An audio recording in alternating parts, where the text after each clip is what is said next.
现在是10月7号的晚上。今天选了 BBC 的一篇新闻，就是说2年过去了，伊朗和哈马斯之间停战的可能性有多大？这件事情我是觉得很难评，所以跟着我一起阅读新闻吧。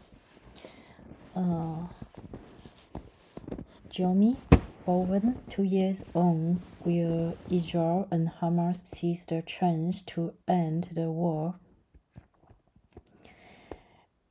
After 2 years of war, there is a chance or deal that will end the killing and destruction in Gaza and return the Israeli hostages, living and dead, to their families. It is an opportunity, but it is not certain that it will be seized by Hamas and Israel. It is a grim coincidence that the talks are happening exactly 2 years after Hamas inflicted trauma on Israel that is still acute. The 7 October attacks killed around 1,200 people, mostly Israeli civilians, and 251 were taken hostage. The Israeli estimate that 20 hostages are still alive, and they want the return of the bodies of 28 others. Israel devastating military response has destroyed most of Gaza and killed more than 66,000 Palestinians, mostly civilians, and including more than 18,000 children.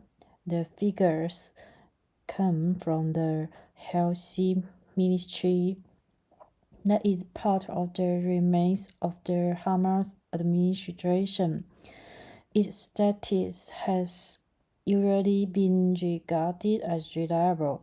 A study in the Lancet, the medical journal based in London, suggested that they were an underestimate. Israeli and Palestinians both want the war to end. Israelis are war-weary, and polls show that a majority want a deal that returns their hostages and ends the war. Hundreds of thousands of reservists in the armed force, the IDF, want to get back to their lives after many months in uniform on active service. More than 2 million Palestinians in Gaza are in humanitarian catastrophe, caught between the firepower of the IDF and hunger, and in some areas, urban-made famine created by Israeli restriction on aid entering the Strip. The burden of Hamas that were able to attack Israel's devastating first 2 years ago has long since been broken as a coherent military organization. It has become an urban guerrilla force mounting an insurgency against the IDF in the ruins. Hamas wants to find a way to survive, even though it has agreed to give up power to Palestinian technocrats. It asserts it will have to hand over or dismantle all its left of its heavy weapons, but it wants to keep enough firepower to defend itself against Palestinians who wants to take their revenge for nearly 2 decades of brutal war and the catastrophe that Hamas attack brought down on them. It is not saying so publicly, but an organization that still have followers and a charter that seeks to destroy Israel will also want to emerge with enough depth to rebuild its capacity to live up to Islam, which is an acronym for the Islamic resistance movement. Israel would like to be dictating the terms of Hamas' surrender, but the fact that Hamas has a chance for a serious negotiation opens up more possibilities for it than looked likely just a month ago. That was when Israel tried and failed to kill the Hamas leadership in a series of strikes on a building in Doha, where they were discussing peace proposals from Donald Trump.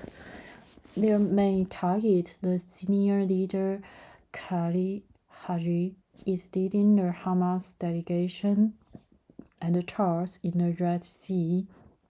Result of Shams al-Shihai al-Hassan's son was among the dead, though the leader escaped with their lives. Israel Prime Minister Benjamin Netanyahu has a different kind of survival in mind. He wants to preserve his power, keep on postponing his trial for corruption, win elections still next year, and not to go down in his history as a leader responsible for security blunder that lead to the deadliest day for Jews since the Nazi Holocaust. To achieve that, he needs a credible way to declare total victory, a phrase he has used repeatedly. He has defined it as the return of the hostage, the destruction of Hamas, and the demilitarization of Gaza. If he cannot do that, it will not be enough for him to point to the very deal damage Israel has inflicted on its enemies in Lebanon and Iran in the last 2 years. Hamas and Israeli negotiators will not meet face to face. Egyptian and Qatari officials will be the intermediaries, and the Americans, who were also there, will be a major influence, perhaps a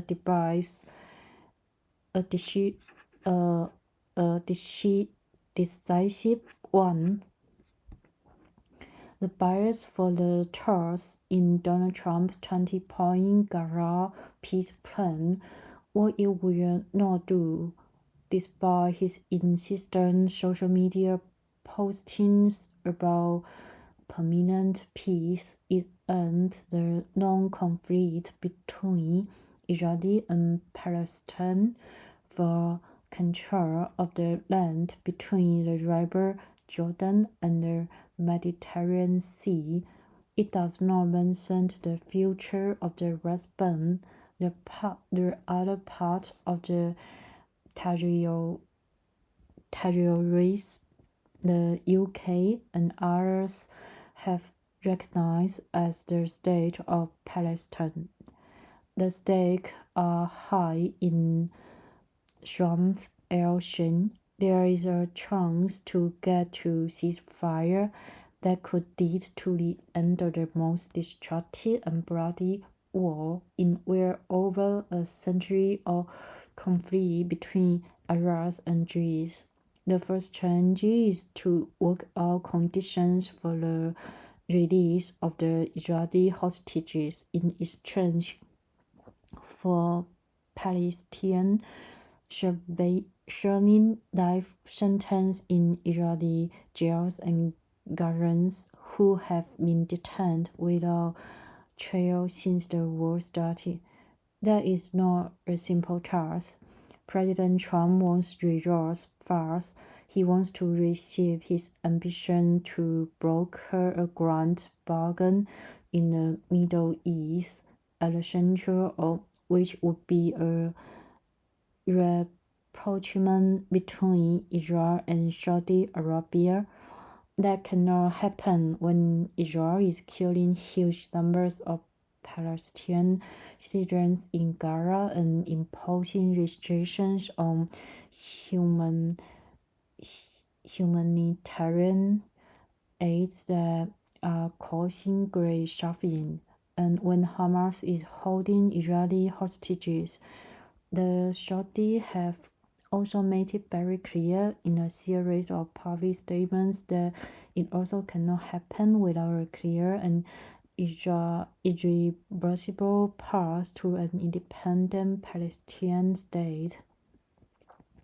Trump forced Netanyahu to sign up a document that includes an admitted vague and indeterminate reference to the possibility of Palestinian independence. In a statement afterwards, Netanyahu chose to ignore that by repeating his plea that Palestinians would never get a state. There is a lot in the Trump documents that Israel wants in terms of ending the power of Hamas and the future governments of Gaza, but Netanyahu has been used to getting his own way in the Oval Office. Instead, Trump forced him to read out a formal apology to Qatar Prime Minister for the airstrike that failed to wipe out the Hamas leadership. Trump needs Qatar on board to move ahead with his ambitions to remake the Middle East. One question is why Hamas is prepared to give up their hostages without a strict timetable for Israel to leave Gaza and end the war. One possibility is that the Qataris have persuaded them that Trump will make sure that happens if they give him a chance to claim victory by repatriating all Israel's hostages, living and dead.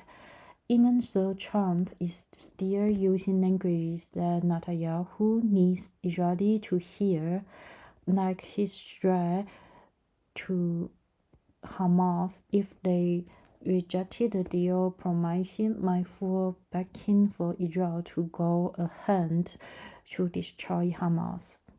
The U.S. Secretary of State Marco Rubio has said it will take only a few days to work out if Hamas is serious. It will take longer to stress out the nuts and bolts that would need to underpin a complex agreement. So far, all they have is Trump framework. 2 years after the long and unresolved conflict between Israelis and Palestinians exploded into the Gaza war, it is a major challenge to end the killing and secure the immediate future for Palestinians and Israelis. It will take skillful diplomacy and prolonged engagement with detail, of which there is a precise detail in the Trump 20-point plan, trying to find precise language that will fill in the page. In the gaps, will provide plenty of potential stumbling blocks. No one has a higher opinion than Trump himself or his ability to make deals. In foreign policy, the delivery so far has not matched his goals. He hasn't settled a slew of wars. The exact count of how many he claims to have ended varies depending how he tells it. Most notorious, Trump did not end the Russia-Ukraine war within a single day of taking office, as he had predicted. But one skill Trump does have, after a lifetime in real estate, is an innate instinct about how to apply pressure to get what he wants. The indirect talks in Egypt and happening because Donald Trump was able to put pressure on both sides, threatening Hamas with extinction if they refused to engage with his plans, was the easy part. US presidents have laid international pressure on Hamas since the group won a Palestinian election in 2006 and used force to take over Gaza from its Palestinian rivals Fatah the following year. A big difference between Donald Trump and President Clinton, Obama, and Biden is that he is hitting back harder and more decisive Benjamin Netanyahu's attempt to manipulate him than his Democratic predecessors were either willing or able to do. Trump told Hamas qualified yes but to his proposal as a solid yes for peace. It was enough for him to charge ahead. The news surveys Israel reported that when Netanyahu tried to persuade him that Hamas was playing for time, Trump's response was, "Why are you so fucking negative?" Israel is dependent on the United States. The US has been a full partner in the war. Without American help, Israel could not have attacked Gaza with such justice and prolonged force. Most of its weapons are supplied by the US, which also provides political and diplomatic protection.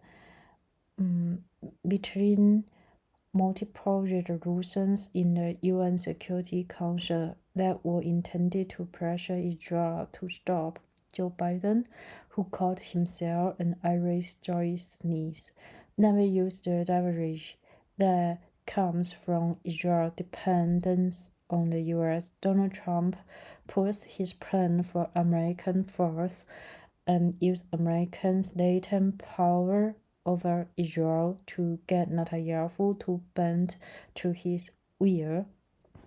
At least when it comes to joining the talks, it remains to be seen whether that pressure continues.